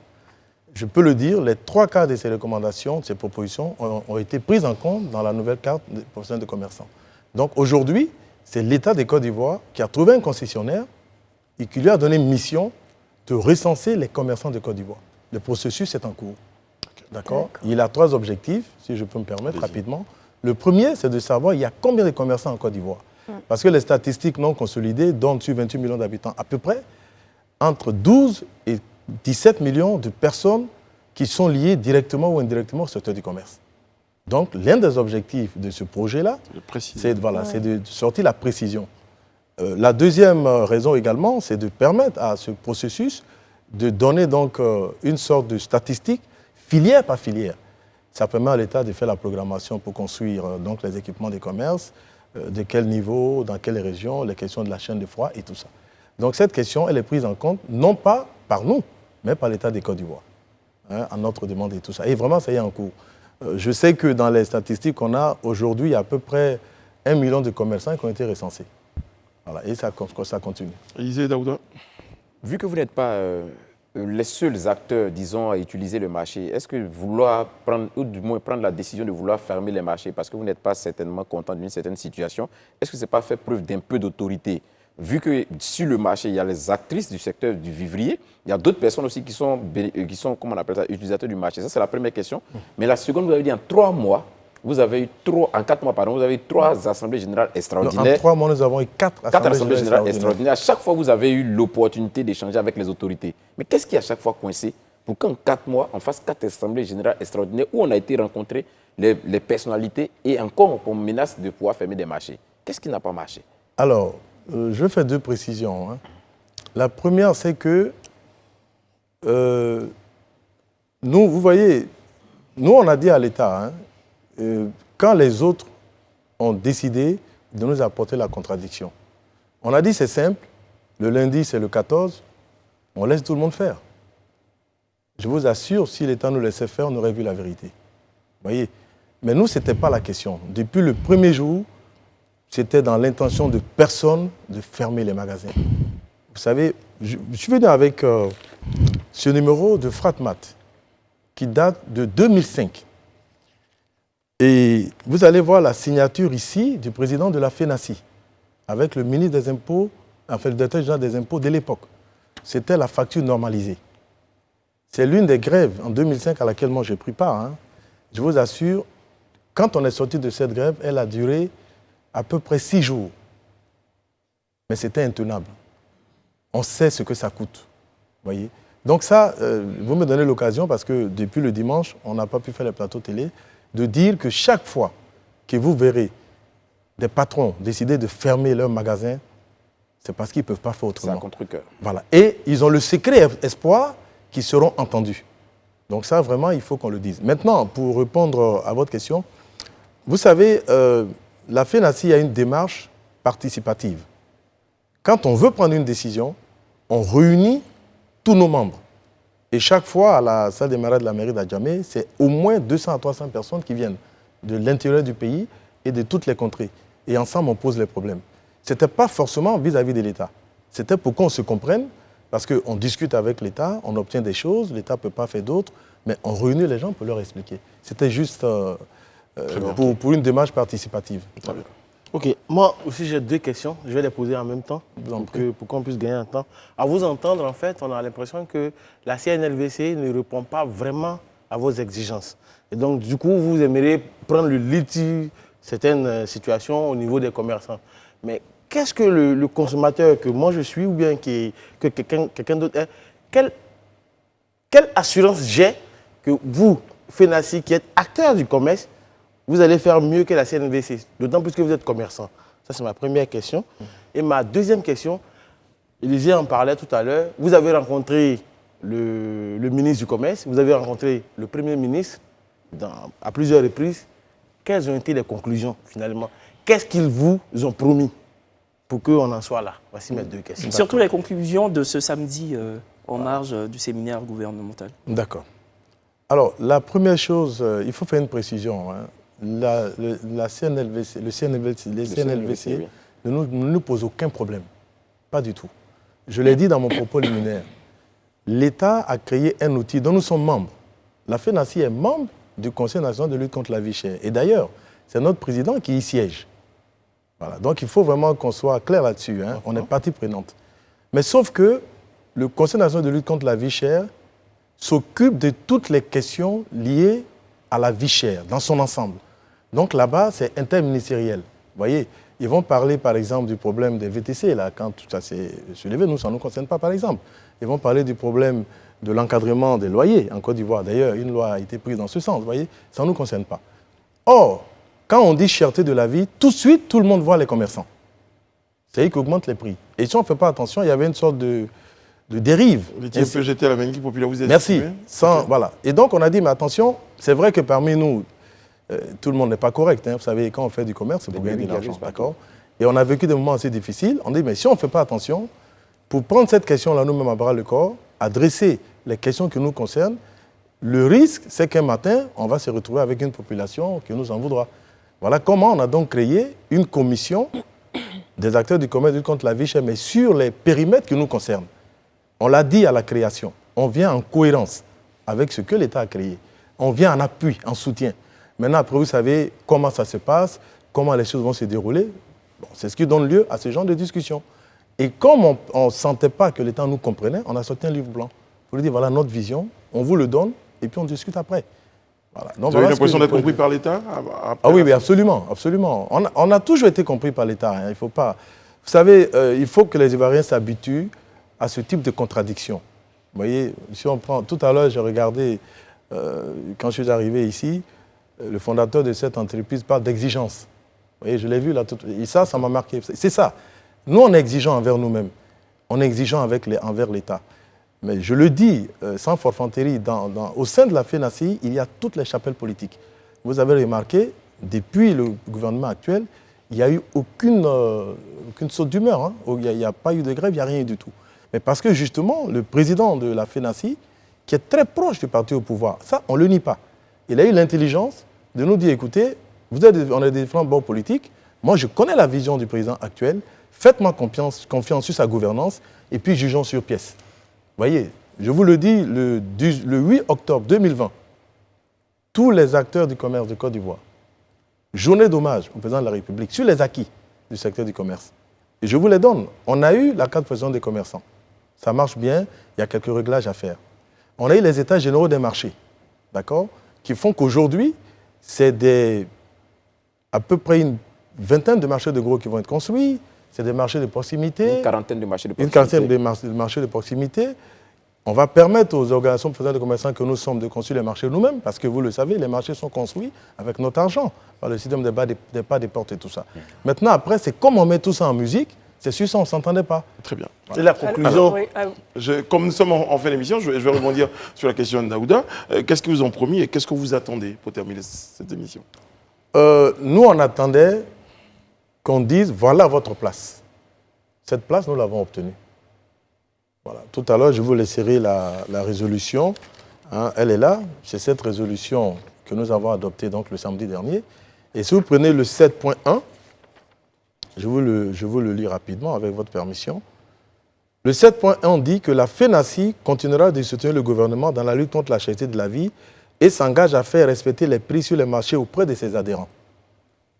Maintenant, le 7.2 dit le ministère en charge du commerce poursuivra ses activités dans le cadre de cette lutte en relation avec les commerçants et les consommateurs. C'est ce qui manquait. Très bien. Et je profite pour vous dire que, vous voyez, au sein de la FENACI, nous avons des consommateurs. Vous connaissez M. Marius Komoy, par exemple. Bien sûr. Il est avec nous dans tout ce que nous faisons. On a les transporteurs également. Vous voyez, vous connaissez M. Adama Touré également. Donc, c'est une démarche vraiment participative. Hein. Il y a ce qui se dit et puis il y a ce qui est. Donc, votre arrêt de travail a été suspendu. Qu'est-ce que vous dites aux Ivoiriens pour les rassurer? Alors, on dit aux Ivoiriens que déjà, dès demain, nous avons une grande réunion. On a tenu notre assemblée générale le dimanche. Dès demain, les équipes commencent à travailler. On va mettre en place des comités de veille dans nos marchés, dans les régions et tout. Et nous allons prendre à bras le corps la question de la cherté de la vie. Est-ce que vous allez diminuer le prix du porc? Parce que chez nous, à Yopougon, en termes de porc... Vous savez, les prix, ce n'est pas nous qui les fixons. On est dans un jeu... Non, je parlais pour ma population. Le libre marché. C'est arabe. C'est le nouveau copain de Bébé Philippe. Ah, d'accord. Il profite d'une caméra. Merci, M. Ouattara. Merci beaucoup. Merci d'avoir été à notre compagnie. Merci pour tous ces éléments d'éclaircissement que vous avez apportés. Nous, on était très heureux d'être en votre compagnie. Kevin Aubin, Madame Mehdi Boubleu, Réna Assi, Sa Majesté Daouda qui a enfilé ses lunettes pour une raison que lui seul connaît. En tout cas, lui seul connaît, franchement. Les deux, voilà. Il n'y a pas de soleil ici. Voilà. Élisée Bouloubeux. Toutes les équipes techniques et éditoriales se joignent à moi. Vous souhaitez donc un bon moment de télévision sur Live TV. On vous donne rendez-vous demain sur ce même plateau-là. D'ici là, prenez soin de vous et des autres. Que Dieu veille sur vous, qu'il veille sur la Côte d'Ivoire. À demain. Merci.